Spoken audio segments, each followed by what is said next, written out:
Tuhan Yesus Kristus, pendiri, kepala, dan dasar hidup gereja, melimpahkan amanatnya kepada Dewan Para Rasul di bawah pimpinan Santo Petrus. Kedudukan para rasul dalam gereja diganti oleh para uskup, dan kedudukan Petrus diganti oleh Sri Paus, sekaligus bersama-sama dengan para uskup seluruh dunia menjadi ataupun merupakan Dewan Para Uskup Dunia yang dikepalai oleh seorang Paus. Paus adalah wakil Kristus di dunia dan gembala gereja seluruh dunia yang memiliki kuasa penuh, tertinggi, dan universal terhadap gereja.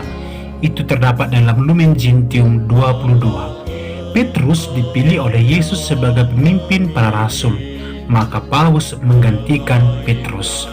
Petrus adalah uskup Roma yang pertama, dan Roma adalah pusat gereja Katolik seluruh dunia, tempat kediaman Paus.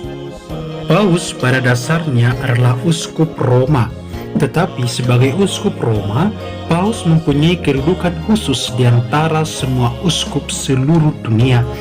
Paus menjadi pertama di antara para uskup atau primus inter pares. Ini sama dengan kedudukan Petrus yang istimewa dan utama di antara para rasul. Memang Petrus diangkat oleh Yesus sebagai ketua di antara 12 rasul setelah pengakuan imannya bahwa Yesus adalah Mesias, Anak Allah yang hidup. Matius 16 ayat 16.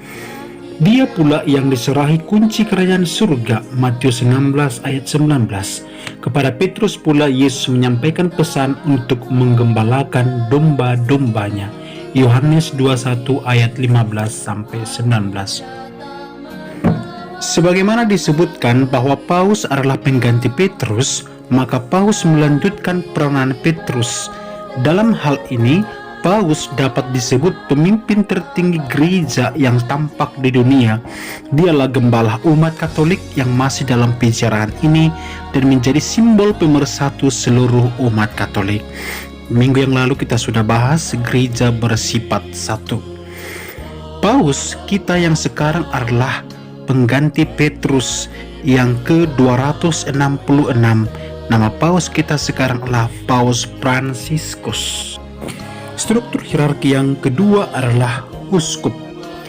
Uskup adalah pengganti para rasul. Penggembalaan gereja diteruskan oleh para uskup. Konsili Vatikan II menegaskan bahwa para uskup adalah pengganti para rasul. Lebih lanjut dikatakan bahwa atas penetapan ilahi, para uskup menggantikan para rasul sebagai gembala gereja. Terdapat dalam Lumen Gentium artikel 20. Tugas kepemimpinan uskup adalah penuh, sebab ketika ditabiskan menjadi uskup, seorang uskup menerima kepenuhan imamat. Melalui tabisan, uskup mendapat imamat tertinggi keseluruhan pelayanan suci. Lumen Gentium artikel 21. Bahkan uskup itu mempunyai kuasa penuh di keuskupannya. Kuasa yang dijalankan sendiri atas nama Kristus, bersifat pribadi dan langsung. Konsili mengatakan bahwa para uskup membimbing gereja-gereja yang dipercayakan kepada mereka sebagai wakil dan utusan Kristus dengan petunjuk-petunjuk nasihat-nasihat dan teladan hidup mereka, tetapi juga dengan kewibawaan dan kuasa suci. Lumen Gentium artikel 27. Uskup adalah pemimpin gereja partikular atau setempat untuk menjalankan kepemimpinan pastoralnya bagi umat beriman. Dengan itu, juga para uskup melambangkan dan menjaga kesatuan antara gereja-gereja setempat dan gereja apostolik maupun dengan kesatuan gereja seluruh dunia. Mereka menjadi suatu dewan yang bersama dengan ketuanya, yaitu uskup Roma atau Paus, memiliki otoritas tertinggi dan penuh atas gereja universal.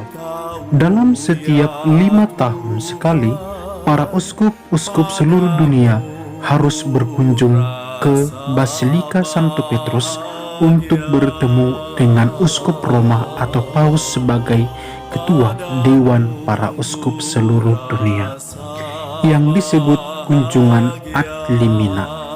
Nama keuskupan kita adalah Keuskupan Agung Medan yang dikepalai oleh Monsinyur Cornelius Sipayung, OFM, Kapusin. Segalanya telah